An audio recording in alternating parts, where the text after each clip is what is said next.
উফ বাবা রে। কিরে মা, চল ভাত খাবি?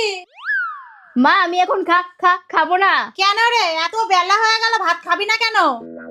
মা আমার পেটটা না ভরা ভরা লাগছে আর খুব অস্বস্তি হচ্ছে। এ তো ভালো কথা নয়। বৌমা, বৌমা। হ্যাঁ মা। বাবু যে দই আনলো, কোথায় রেখেছো? মা ফ্রিজে। যাও তো এখান থেকে একটু দই দিয়ে শরবত করে তোমার ননদকে দাও তো, তাহলে পেটটা ঠান্ডা হবে। ঠিক আছে মা। এ তো হালকা হালকা লাগছে কেন?